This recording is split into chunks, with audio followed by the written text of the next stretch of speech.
ሰላም ጤና ይስጥልኝ የቻናላችን ቤተሰቦች፣ ዛሬ በስልካችሁ ፕሮፌሽናል ቪዲዮ ለመስራት የትኛውን አፕሊኬሽን መጠቀም አለብን የሚለውን እናያለን።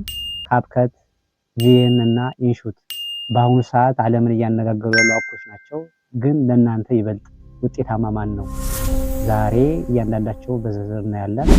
በመጨረሻ ላይ አፕሊኬሽኖችን ፕሪሚየም ፕሮ ቨርዥን የት እንደምታገኟቸው አሳያችኋለሁ። ቪዲዮውን እስከ መጨረሻ ማየት እንዳትረሱ።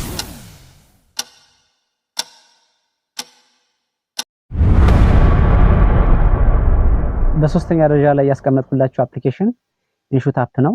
ይህ አፕሊኬሽን ለጀማሪዎች የሚሆን በጣም ቀላልና አሪፍ አጫጭር ቪዲዮዎችን ለመስራት የሚሆን አፕሊኬሽን ነው።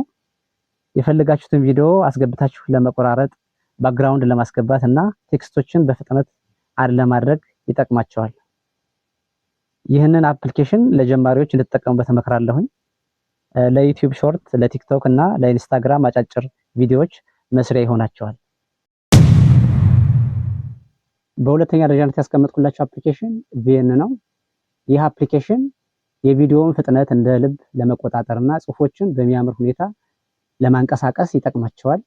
ልክ እንደ ፕሮፌሽናል ኮምፒውተር ሶፍትዌሮች መልቲ ትራኪንግ አሰራር ስላለው ብዙ ምስሎችንና ድምጾችን ደራርቦ ለመስራት ቁጥር 1 አፕሊኬሽን ነው።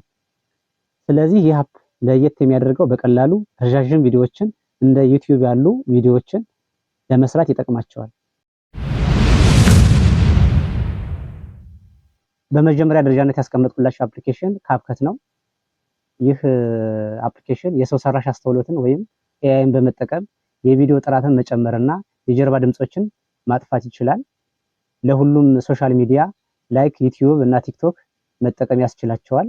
ካፕከት ውስጥ ያሉ ሳውንድ ኢፌክት እና ቴምፕሌቶችን በመጠቀም ብቻ አሪፍ ቪዲዮዎችን መስራት ትችላላችሁ። የእነዚህን አፕሊኬሽን ፕሮ ቨርዥን ማግኘት ከፈለጋችሁ ሊንኩን ዲስክሪፕሽን ላይ አስቀምጬላችኋለሁ። ቴሌግራም ቻናሌ ላይ ታገኙታላችሁ። እናንተ የትኛውን ትጠቀማላችሁ? ኮሜንት ላይ ጻፉልኝ። ለተጨማሪ የቴክኖሎጂ መረጃዎች ሰብስክራይብ ማድረግ እንዳትረሱ። ሰላም ቆዩ።